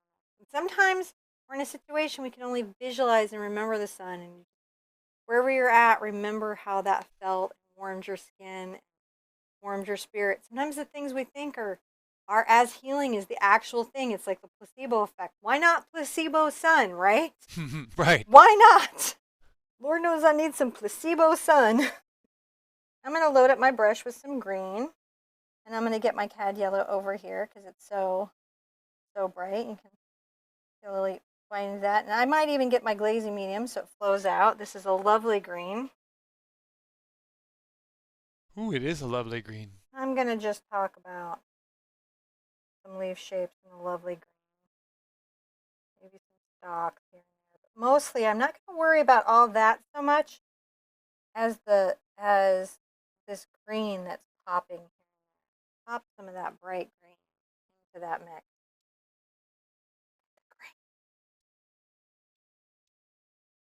When my mom and I went to France the first time, we were just shocked at how the light and the land was so different and the greens were so different, and that we were looking at greens that maybe we had never seen before. Look, I'm just planting these big leaf shapes. Look, they're just big, thick, clunky strokes.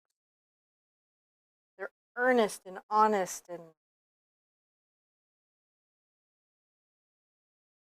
I'm not trying to tell you everything about the leaf. I'm just trying to tell you one thing about the leaf, that the green is so amazing, that I like it.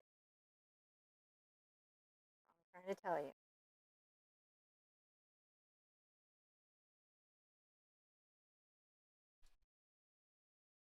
Sometimes, now maybe some of the leaves could go in front of some of these flowers, right? But not too much, guys. It gets out of hand real quick, so be careful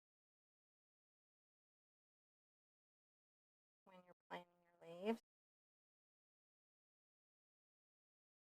It's okay to cover or obscure a little. I think we need just one more layer of that brighter, brighter, brightest, brightest green.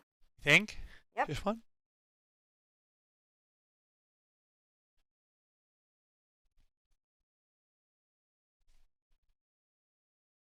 That's some bright green, they say. A little bright green. Out here back a little bit, but not too much, right? Don't want to do it too much.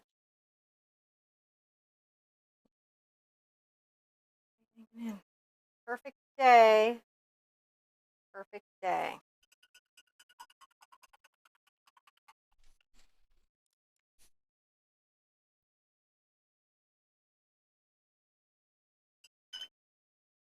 Now, my yellow right here, I'm going to get right into almost the pure cad.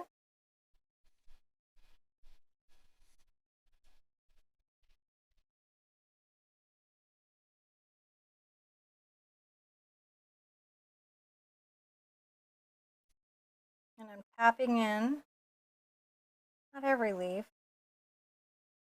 just some, guys, just some.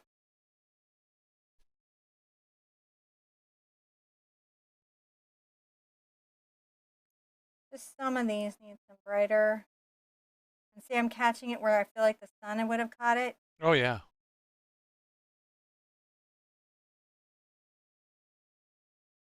Right into that grill cad. And oh my gosh, if you get that white into it, and then you tap a couple, look at that. Oh, wow.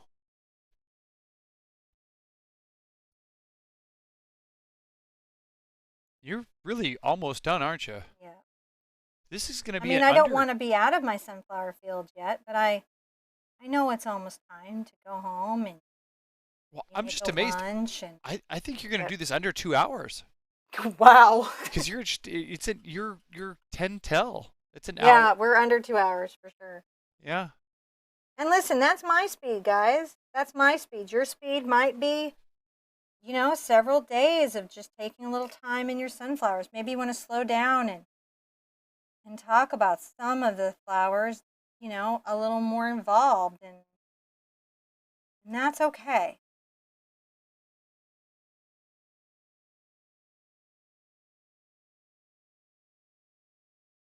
Not a right or wrong about it. There's just your field.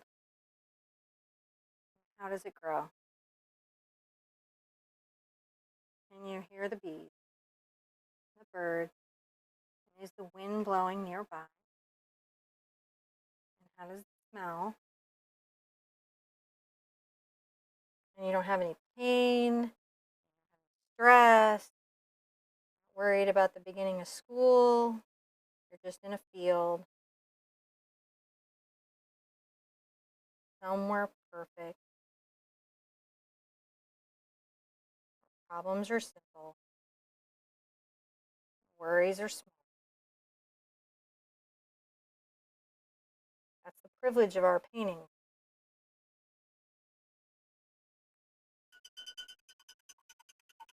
Because we are not obligated to carry any of our concerns at all. Look at that. That really turned out amazing. Everybody's loving that. Look at that. That's really great. It's a happy little barn. Happy little barn. You're gonna have to sign it, right? I'm going to sign the little sucker. You're gonna sign that. So I'm going to take a little number 1. I think, yeah, this is my, no, 3/0, but any small brush. And I'm going to grab a little bit of this bright color. And I'm going to come down here to the corner.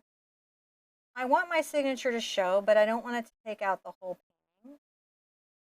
I'm not going to make a crazy mark here. Enough to know, hey, I was here. I visited this place. And now when I hang it on my wall, I can always feel that sunlight. I can always feel that well-being that's happening for me every time. Listen, be good to yourself. Say kind things. Put those worries down. And just for a few minutes every day, give yourself a break. It's okay. You don't have to carry it every second. Be good to each other. Remember, other people are carrying it too. And sometimes we all need to give each other a break when we're crabby in the line and we're feeling tired. And I want to see you at the easel really soon. Tomorrow, our dolphins are going to catch a wave. All right, bye-bye. Bye bye, guys.